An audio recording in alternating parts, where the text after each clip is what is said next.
नमस्कार. श्री गुरुदेव दत्त. दत्त जयंतीच्या दिवशी औदुंबराच्या झाडाला प्रदक्षिणा का करतात आणि त्या प्रदक्षिणेने नेमके कोणते अद्भुत फायदे मिळतात?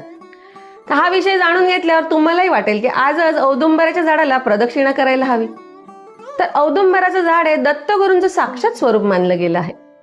औदुंबराच्या झाडाखाली दत्त महाराज वास करतात. दत्त जयंती हा श्री दत्तांच्या ऊर्जा प्रकाशाचा सर्वोत्तम दिवस. या दिवशी औदुंबराला प्रदक्षिणा केल्याने भक्ताचे सर्व प्रकारचे क्लेश शांत होतात. प्रदक्षिणेमध्ये एक अद्भुत कंपन असतं. भक्ती, नम्रता, कृतज्ञता आणि समर्पण. या दिवशी औदुंबराखाली दत्त महाराजांचा विशेष आशीर्वाद सक्रिय असतो. म्हणून या दिवशी प्रदक्षिणा केल्याने दैविक संरक्षण मिळते. अडथळे, संकटे, वाईट शक्ती दूर होतात.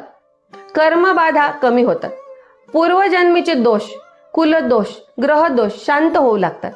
मनशांती प्रचंड वाढते. मनातील भीती, गोंधळ, नैराश्य दूर होते.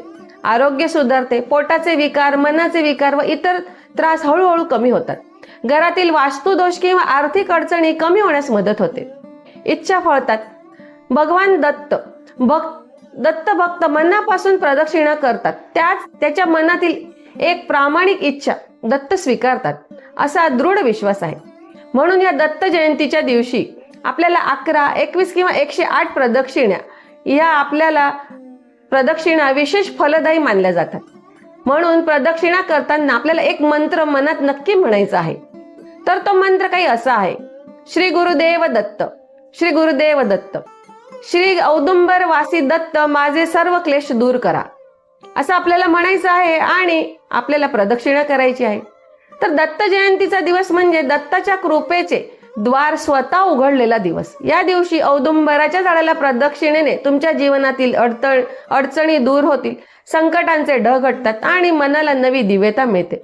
एकदा करून पहा आणि परिणाम स्वतःच बोलतील. श्री गुरुदेव दत्त.